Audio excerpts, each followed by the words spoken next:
Hello everyone, कैसे हैं आप सब। तो फ्रेंड्स, आज हम बात करने वाले हैं आपके यूपी पीसीएस के प्रीलिम्स में हिस्ट्री से जितने भी प्रीवियस ईयर में क्वेश्चंस आए हुए हैं, तो आज की इस क्लास में हम सभी डिस्कस करने वाले हैं।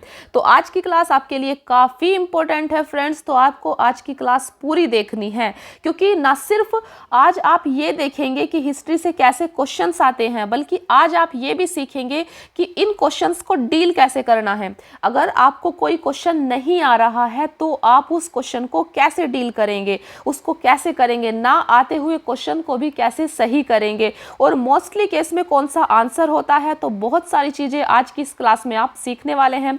तो हिस्ट्री का जो ये प्रीवियस ईयर का एनालिसिस है, इसको आपको पूरा देखना है। तो चलिए स्टार्ट करते हैं फिर आज की क्लास। एक चीज और बता दूं आपको फ्रेंड्स, आपका जो यूपी पीसीएस का प्रीलिम्स है ये 14 मई को होने जा रहा है।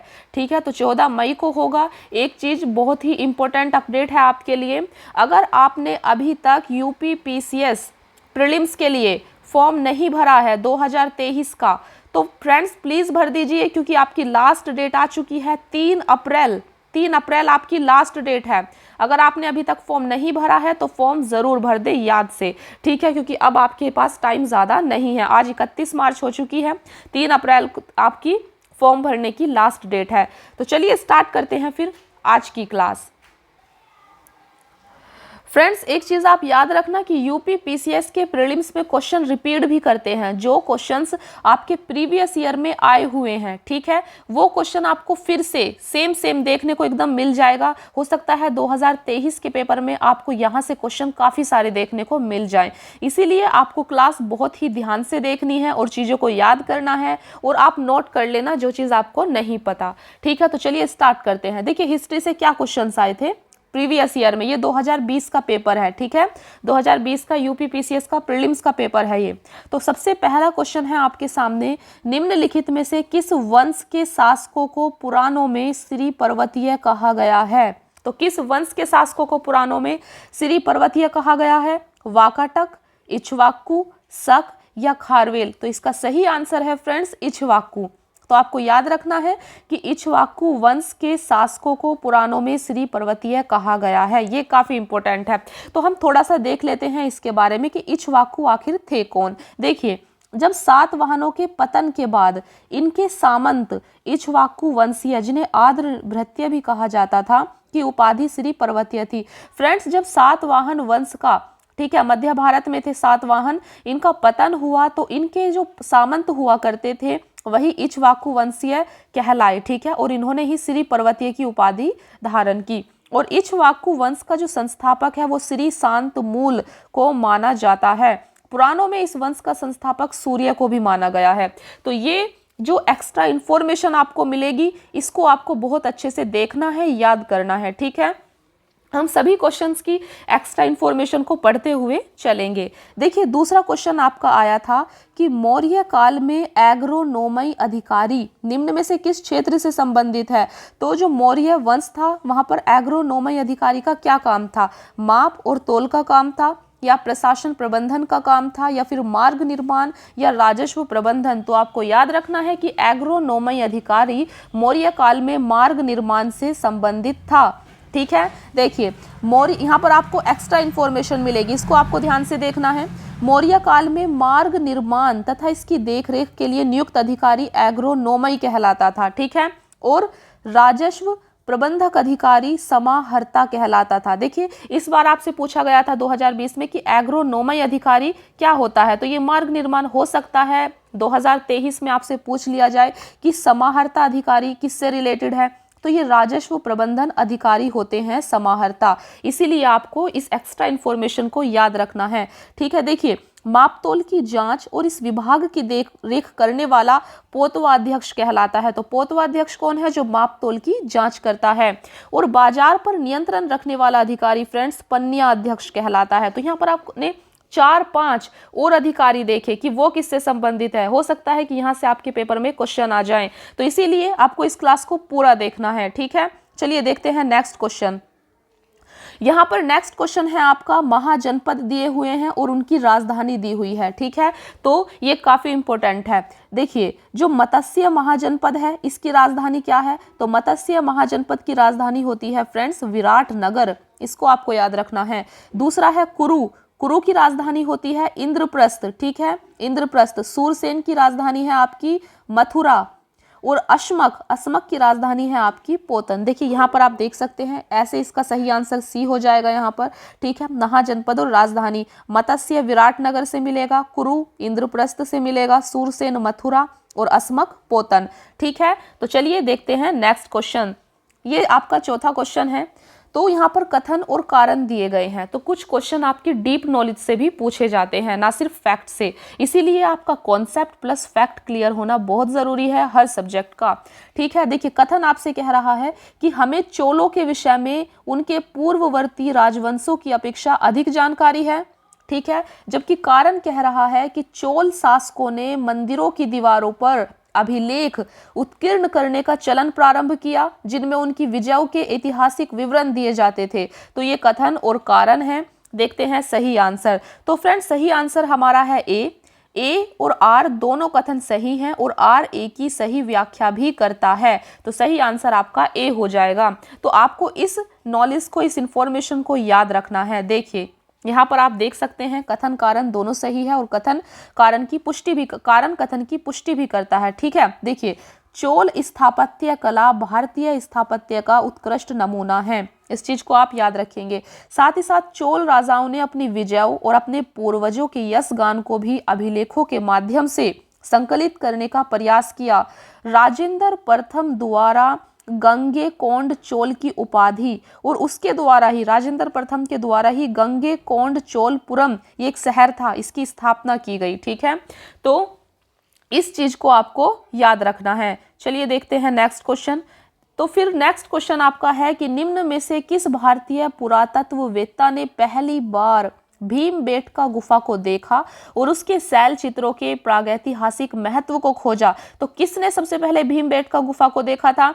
माधव स्वरूप वत्स, एच.डी. सांकलिया, वी.एस. वांकंकर या वी.एन. मिश्रा। तो सही आंसर है इसका वी.एस. वांकंकर, ठीक है। तो इनको, इस नाम को आपको याद रखना है, इन्होंने सबसे पहले भीमबेटका गुफा को देखा था, ठीक है। देखिए मध्य प्रदेश के रायसेन जिले में स्थित भीमबेटका गुफाओं की खोज 1957 में वी.एस. वांकंकर ने की थी। भीमबेटका शब्द महाभारत से जुड़ा माना जाता है तथा ऐसा कहा जाता है कि अज्ञातवास के दौरान ये गुफाएं पांडवों की शरण स्थली रही हैं, ठीक है। तो इस इंफॉर्मेशन को भी आपको याद रखना है। चलिए देखते हैं नेक्स्ट क्वेश्चन क्या पूछा गया था।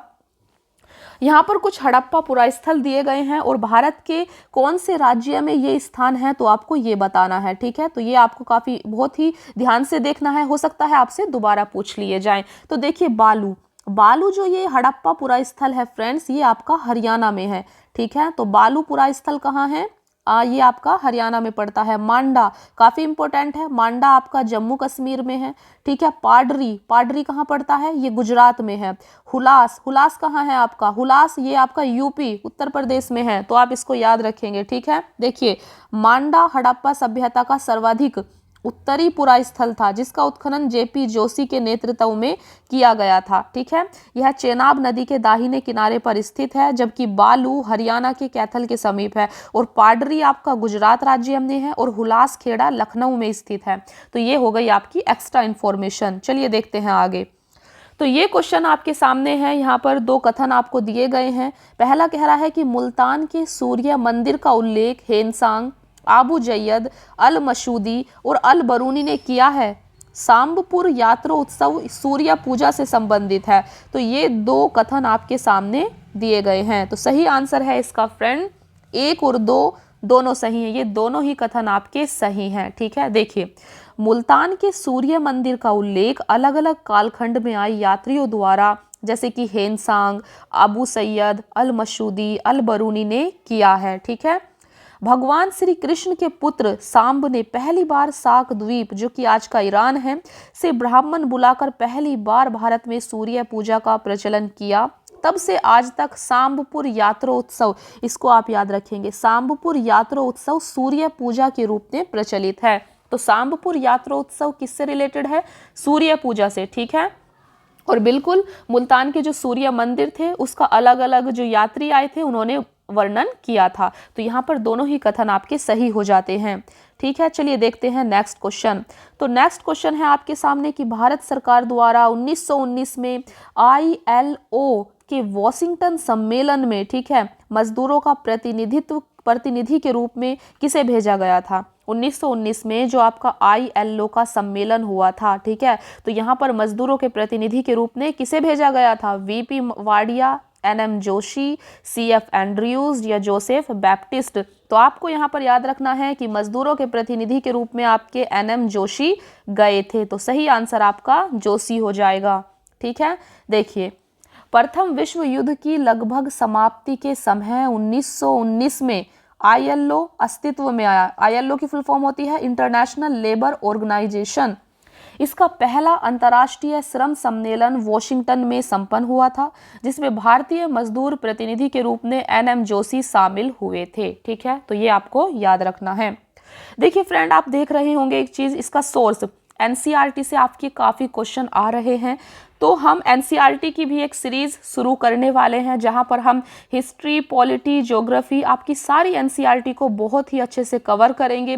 तो अगर आपने अभी अपनी तैयारी शुरू की है या आप हिस्ट्री पढ़ना चाहते हैं, इन सारे सब्जेक्ट अपने GS को अच्छे से कवर करना चाहते हैं, तो इस चैनल को आप सब्सक्राइब ज़रूर कर लेना, क्योंकि यहाँ पर हम बहुत सारे इनिशिएटिव शुरू करने जा रहे हैं आपके UP PCS के एग्ज़ाम के लिए। चलिए देखते हैं नेक्स्ट क्वेश्चन। तो नेक्स्ट क्वेश्चन है आपके सामने, यहाँ पर सूची दी गई है, सूची 1 को सूची 2 से आपको मिलाना है। सबसे पहला है सिंधु घाटी सभ्यता। फ्रेंड्स, यहाँ पर ये जो आपकी समाज है इनकी विशेषता दी गई है, ठीक है। सिंधु घाटी सभ्यता की क्या विशेषता थी, फिर उत्तर वैदिक समाज की क्या विशेषता थी, ऋग्वैदिक समाज की क्या विशेषता थी और मध्यकाल की क्या विशेषता थी। तो आप देखिए, जो हमारी सिंधु घाटी सभ्यता थी ये नगरीय सभ्यता थी। आपको पता होगा कि ये शहरी सभ्यता थी, ठीक है। जबकि उत्तर वैदिक समाज जो था हमारा, ये एक कृषक समाज था। यहाँ पर कृषि जो है ये प्राइमरी उसमें आ गई थी, ठीक है। यहाँ पर कृषि को फोकस किया गया था उत्तर वैदिक समाज में। जबकि जो आपका ऋग्वैदिक समाज था यहाँ पर पशुपालन ज्यादा था, ठीक है। तो ये चारागाह से रिलेटेड है आपका ऋग्वैदिक समाज, और मध्यकाल तो आपका जमींदारी से संबंधित है, ठीक है। तो सही आंसर हो जाएगा इसका D। और देखिए, आप यहाँ भी देख सकते हैं कि सिंधु घाटी सभ्यता विश्व की प्राचीनतम नगरीय सभ्यताओं में से एक है, जबकि उत्तर वैदिक समाज एक कृषक समाज था और ऋग्वैदिक समाज पशुपालन या चारागाह से संबंधित था, और मध्यकालीन भारतीय समाज आपका जमींदारी से जुड़ा हुआ था। तो ये काफ़ी इंपॉर्टेंट है। ये सारी जो एक्स्ट्रा इन्फॉर्मेशन आपको मिल रही है इसको आपको याद रखना है, और आप इसके अपने शॉर्ट नोट्स भी बना सकते हैं, ठीक है। तो देखिए नेक्स्ट क्वेश्चन। नेक्स्ट क्वेश्चन है आपके सामने, देखिए, निम्नलिखित ग्रंथों पर विचार कीजिए और उनको काल क्रमानुसार व्यवस्थित करें। तो यहाँ पर आपको ये ग्रंथ दिए गए हैं, फतवा जहांदारी, पृथ्वीराज रासो, किताब उल हिंद, तबकात ए नासिरी, ठीक है। तो यहाँ पर आपका सही आंसर हो जाएगा D। सबसे पहले आएगा आपका 3, ठीक है, किताब उल हिंद सबसे पहले आ जाएगा, इसके बाद आपका पृथ्वीराज रासो आएगा, इसके बाद आपका तबकात ए नासिरी आएगा, और फिर आपका फतवा जहांदारी आएगा, ठीक है। ये 3 है और ये 4 है। यहाँ पर हम एक चीज़ और देख सकते हैं कि ये जो ग्रंथ आपको दिए गए हैं इनकी रचना किसने की है। तो यहाँ से भी क्वेश्चन काफ़ी ज़्यादा आते हैं। तो देखिए फ्रेंड्स, फतवा जहांदारी की रचना की है आपकी जियाउद्दीन बरनी ने, ठीक है। तो फतवा जहांदारी जियाउद्दीन बरनी, जबकि आपकी पृथ्वीराज रासो की रचना की है चंद्रबरदाई, ठीक है। तो पृथ्वीराज रासो की रचना किसने की है? चंद्रबरदाई। किताब उल हिंद आपकी अलबरूनी की रचना है, ठीक है। जबकि तबकात ए नासिरी आपकी किसकी रचना है? ये देखिए, मिनहाज उस सिराज, ये इनकी रचना है, ठीक है। मिनहाज उस सिराज की रचना है। तो आप इसको भी याद रखेंगे। देखते हैं नेक्स्ट क्वेश्चन। नेक्स्ट क्वेश्चन है आपके सामने कि 1687 में जब औरंगजेब ने गोलकुंडा किले पर अधिकार किया, उस समय गोलकुंडा का शासक कौन था, ठीक है। तो आपको बताना है उस समय गोलकुंडा का शासक कौन था जब औरंगजेब ने उस पर कब्जा किया था। तो इसमें ऑप्शन है आपके सामने, अबुल हसन कुतुब शाह या सिकंदर आदिल शाह या अली आदिल शाह। तो सही आंसर है इसका आपका अबुल हसन कुतुब शाह, ठीक है। तब गोलकुंडा का शासक अब्बुल हसन कुतुब शाह थे। देखिए 1686 ईस्वी में औरंगजेब ने जब गोलकुंडा किले पर अधिकार किया, उस समय गोलकुंडा का शासक अब्बुल हसन कुतुब शाह था। ऐसा माना जाता है कि औरंगजेब को गोलकुंडा जीतने में बहुत ही ज्यादा धन और जन खर्च करना पड़ा था, ठीक है। देखिए नेक्स्ट क्वेश्चन है आपका कि अकबर ने, यहाँ पर दो कथन दिए गए हैं। कथन है आपके कि अकबर ने लड़कों और लड़कियों के विवाह की आयु निर्धारित करने का प्रयास किया था। दूसरा, अकबर ने लड़कियों को अभिभावकों के दबाव से अलग स्वयं की इच्छा से विवाह करने की स्वतंत्रता दी थी। तो ये दोनों ही क्वेश्चन आपके, दोनों ही कथन आपके यहाँ पर सही हैं, ठीक है। तो ऐसा था। देखिए अकबर ने लड़के और लड़कियों के लिए विवाह की आयु क्रम से 16 वर्ष और 14 वर्ष तय की थी। साथ ही अकबर ने लड़कियों के अभिभावकों के दबाव से अलग स्वयं की इच्छा से विवाह करने की स्वतंत्रता भी दी थी। नेक्स्ट क्वेश्चन है आपका फ्रेंड्स कि यहाँ पर कुछ अधिकारी हैं और उनके कर्तव्य हैं, ठीक है। तो आपको इसको मिलाना है। सबसे पहला अधिकारी है आपके सामने दीवान इतन, मुस्तारफी, मुसारिफ और वकियान वीस, ठीक है। तो दीवान इतन का क्या काम है? दीवान इतन का काम है आपका जागीर व वेतन को देखना, ठीक है, जागीर व वेतन को देखना। जबकि मुस्तारफी का काम होता है आपका राज्य की आय व्यय का निरीक्षण करना।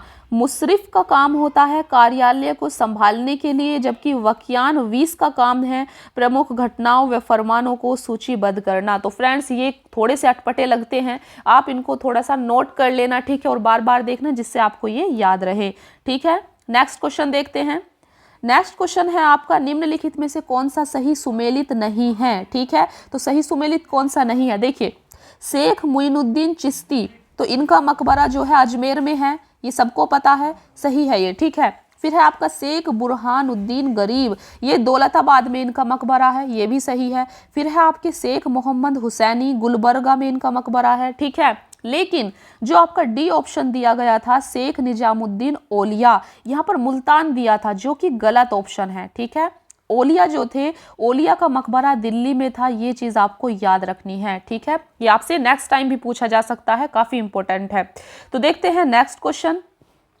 निम्न में से किस मुगल कालीन नहर का निर्माण फिरोज शाह की रजब वाह को पुनर्जीवित करके किया गया था? तो किस मुगल कालीन नहर का निर्माण फिरोज शाह की रजब वाह को पुनर्जीवित करके किया गया था? तो सही आंसर है आपका यहाँ पर साहब नहर, ठीक है। तो साहब नहर को किया गया था, ठीक है। देखिए आगे, निम्नलिखित में से कौन किताब ए नौरस नामक पुस्तक का लेखक था? तो किताब ए नौरस नामक पुस्तक का लेखक कौन था? सही आंसर है इसका इब्राहिम आदिल शाह द्वितीय, ठीक है। तो सही आंसर आप देख सकते हैं। चलिए देखते हैं नेक्स्ट क्वेश्चन। आप वीडियो को पॉज करके एक्स्ट्रा इन्फॉर्मेशन भी पढ़ सकते हैं, ठीक है।